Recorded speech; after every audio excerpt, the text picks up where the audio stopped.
Lihat teman, pesona alam negeri kita. Aku ajak kalian bertualang di daerahku yuk.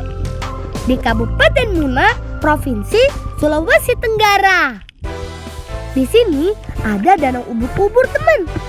Untuk sampai ke sana harus melewati terowongan kars seperti ini. Selain itu, kita harus bisa memprediksi kapan air surut dan pasang. Saat air laut surut, sampan bisa berjalan menyusuri terowongan dan tembus ke sisi lain pulau yang menghadap ke lautan. Tapi harus ekstra hati-hati ya teman. Selain danau air payau, di daerahku juga banyak terdapat danau air asin alias laguna seperti ini. Yeay! Langsung saja kita nyebur. Wih, ubur-uburnya banyak sekali. Kita bisa berenang di air yang sangat segar dan bermain dengan ubur-ubur. Tenang. Jangan takut. Ubur-ubur di sini berjenis jellyfish stingles, alias tidak menyengat. Jadi tidak beracun kok. Sengatan ubur-ubur di danau ini menghilang karena tidak ada predator alami yang mengancam kelangsungan hidup mereka.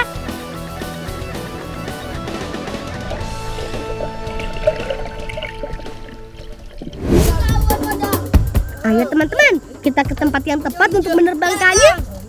Butuh tempat yang luas demi layang-layang sebesar ini. Hati-hati ya teman, perhatikan langkah kalian.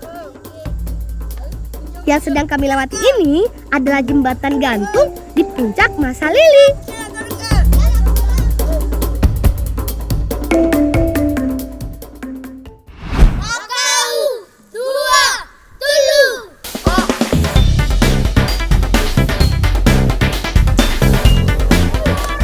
Yeeha!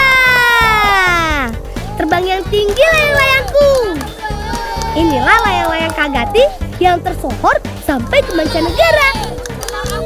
Karena layang-layang ini merupakan warisan leluhur, jadi sebagai generasi penerus bangsa, kami harus tetap melestarikannya. Meskipun terbuat dari daun, layang-layang kami tetap bisa terbang tinggi loh. Tenang paman, aku bisa kok mengendalikan layang-layang besar ini. Waduh, lama-lama berat juga ya. Oh iya teman, satu lagi nih yang unik dari layang-layang Kagati ini, yaitu adanya penyeimbang yang terbuat dari daun agel. Jika terkena angin, daun agel akan menghasilkan bunyi yang dapat menakut-nakuti babi hutan. Wih, keren ya.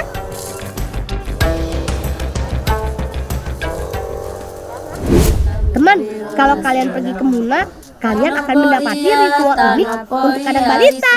Kami menyebutnya Sariga. Shh, upacara Sariga siap dimulai teman. Nah, ini dia fungsi dari daun kelapa muda, melambangkan kelahiran baru. Sedangkan uang koin yang berada di dalam mangkuk ialah pengharapan. Agar adik bayi ini nantinya dapat murah rezeki. Nah, setelah proses memandikan, bayi akan diangkat lalu diberikan kain baru untuk menyelimutinya.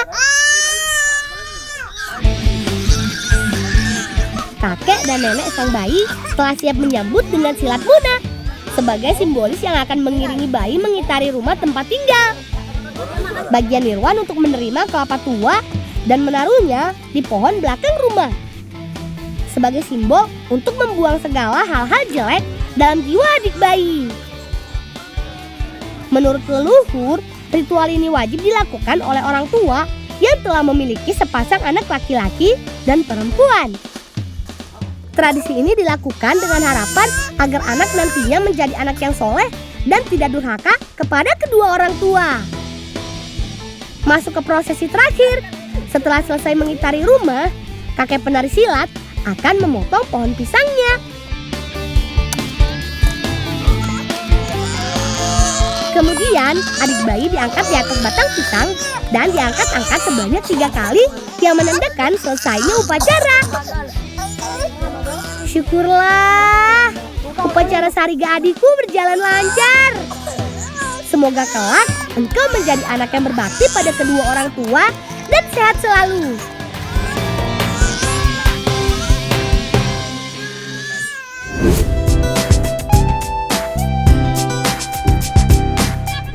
Teman, paman tadi meminta kami menyusulnya ke laut. Beliau minta tolong untuk membantu menjaring ikan. Paman pasti sudah lebih dulu sampai di tempat tujuan. Ayo opa, gaspol perahunya. Hehehe.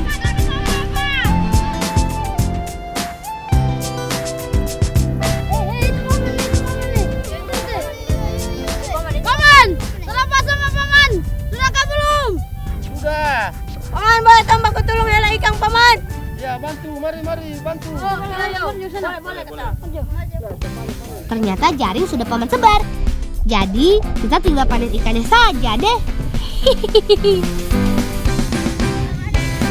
Jaring sepanjang ratusan meter ini sudah paman bentangkan dari tadi. Kalau sekarang dipastikan sudah banyak ikan yang tersangkut. Oh iya, ikan yang jadi sasaran kami hari ini adalah ikan Antoni, atau biasa juga disebut ikan terbang. Ikan Antoni atau ikan terbang biasa berkeliaran di permukaan air laut, bahkan bisa terbang di atas air. Hiduplah. Makanya jaring yang paman pakai berjenis jaring apung yang membentang panjang. Kalau lebarnya tidak lebih dari 1,5 meter saja. Ikan Antoni akan datang dari berbagai arah. Jadi harapannya ikan akan menyangkut saat mereka sedang asik berenang. Itu dia, ada lagi yang baru tersangkut jaring. Yuhuu, cukup banyak juga nih tangkapan ikan kita hari ini.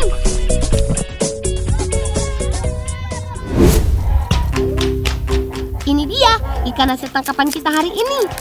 Sampai di rumah Bibi, ikan langsung dibersihkan. Iya betul, kami akan mengawetkannya dengan proses penggaraman. Sebelum diberi garam, ikan yang sudah dibersihkan harus ditiriskan dulu beberapa saat. Iya, tujuannya supaya ikannya tidak terlalu basah.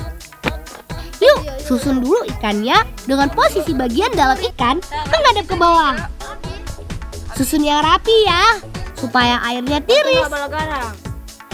Kalau ikannya masih basah, proses penggaraman menjadi kurang sempurna. Karena garam akan cepat larut saat ikan masih basah. Sip deh, saatnya proses menggaram ikan. Caranya gampang kok, tinggal oleskan garam secukupnya ke bagian dalam daging ikan. Garam akan meresap ke bagian daging ikan. Makanya setelah proses penggaraman ini, ikan harus didiamkan selama 1 malam untuk hasil yang maksimal.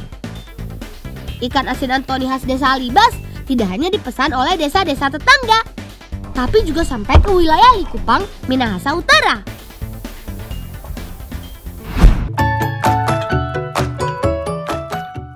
Sepertinya ikan asin sudah siap digoreng tuh. Ayo sini Bi, minyak gorengnya juga sudah panas. Goreng ikan asin sampai benar-benar kering. Tapi jangan sampai gosong ya. Ikan asin gorengnya bukan langsung dimakan loh, tapi harus ditumbuk dulu. Nah, tumbuk sampai halus teman.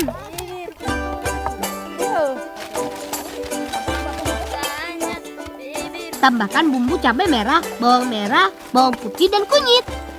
Tumbuk lagi sampai bumbu tercampur. Terakhir, tambahkan irisan daun bawang dan daun selasi. Aduk deh sampai rata.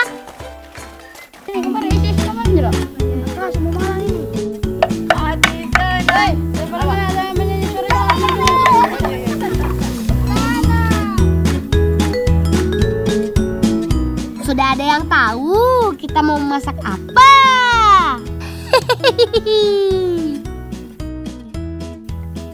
Yap, betul sekali. Kita sedang membuat panada ubi ikan asin Antoni. Yuk, kita bentuk panadanya. ikan asinan Tony jadi isian panada ubinya. Sudah terbayang gurihnya seperti apa?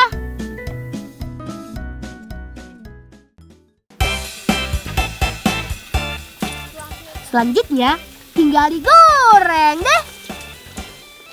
Goreng panada dengan minyak panas. Semakin banyak minyak, semakin bagus. Supaya panada matang dengan rata. Tidak perlu lama menggorengnya.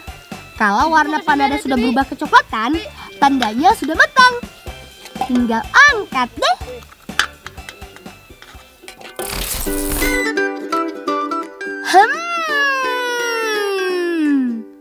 Ini dia yang ditunggu-tunggu. Panada ubi paling enak dimakan saat masih panas. Apalagi ditambah dengan cabai rawit. Nikmatnya double.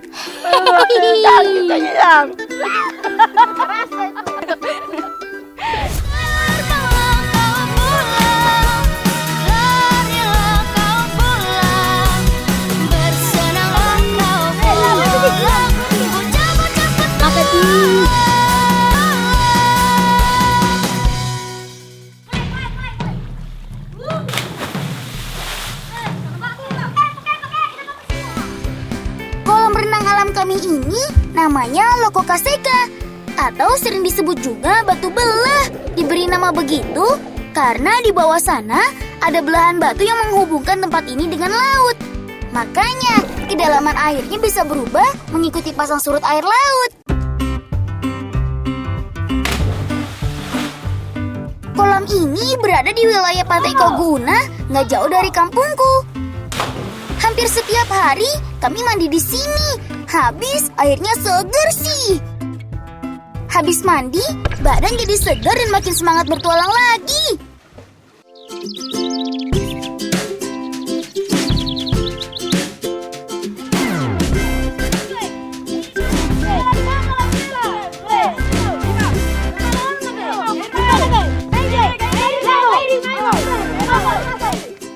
Sobat kecil, kami datang bawa makanan kesukaan kalian.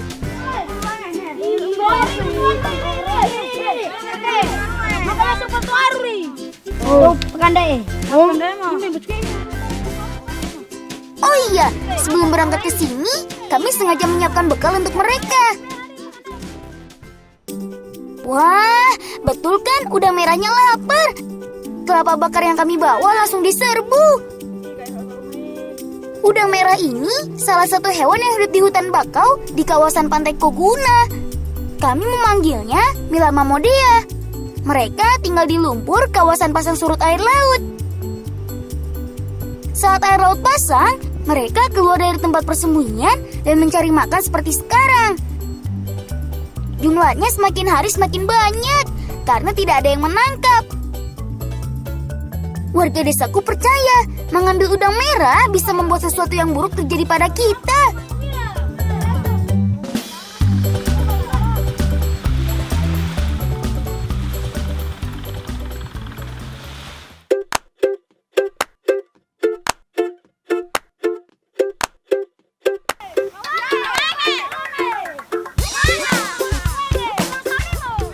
Teman, kami suka sekali bermain di pantai kalau air laut sedang surut.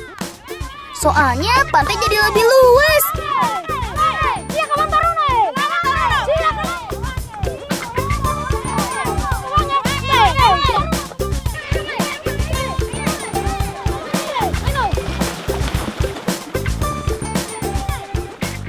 Dan yang paling penting sih, kami bisa berburu hewan laut yang terjebak di karang karena air kering. Kita tabu-tabu. Salah satunya adalah rajungan. Rajungan atau yang biasa disebut singkuak ini biasa mengubur dirinya di dalam pasir.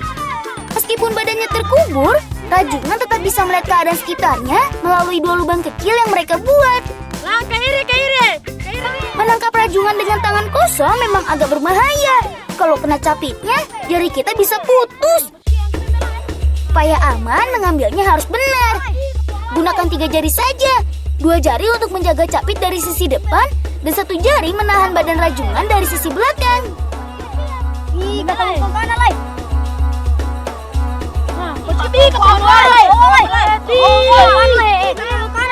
Tuh kan, kami bisa menangkapnya dengan mudah. Kebahagiaan kencing nih. Sedap.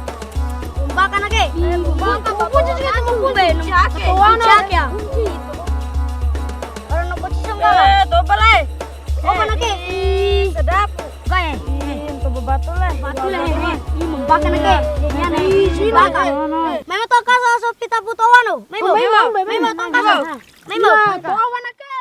Hei, masih ada lagi tuh rajungannya.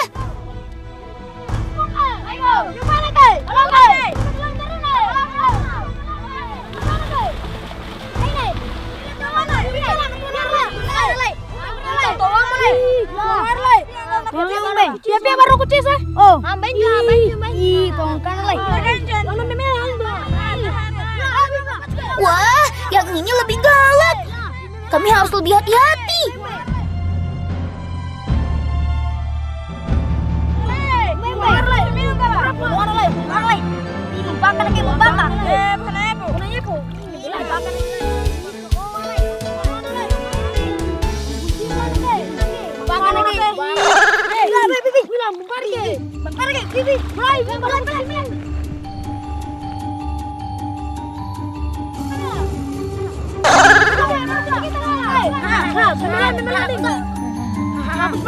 Berhasil! Mantap! Hasil tangkapan hari ini tidak mengecewakan.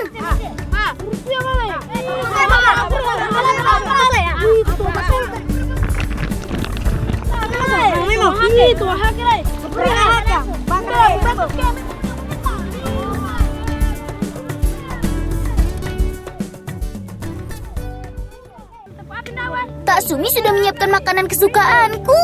Namanya pereka. Sejenis sup yang dibuat dari rajungan yang direbus. Rasanya sudah pasti mantap.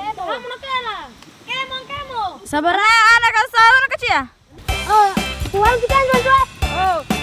Memasak dengan periuk tanah mungkin sedikit lebih lama daripada memasak di panci. Itu sebabnya aku dan Sawan sudah menyiapkan banyak cadangan kayu kering untuk bahan bakar. Mulai anu nah. Ilan. Tahamu lah.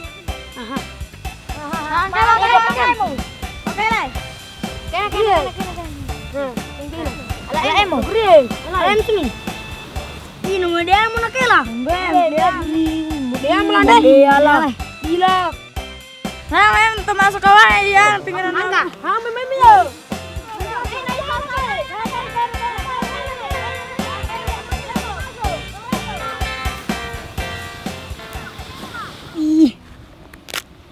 Membakar mbak batu lu, ngapa sih harus kemana?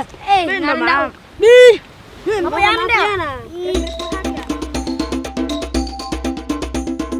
Mbak batu, main masuk. Mbak batu. Rasanya gurih dan manis. Pokoknya enak deh. Mbak batu, mbak batu nah.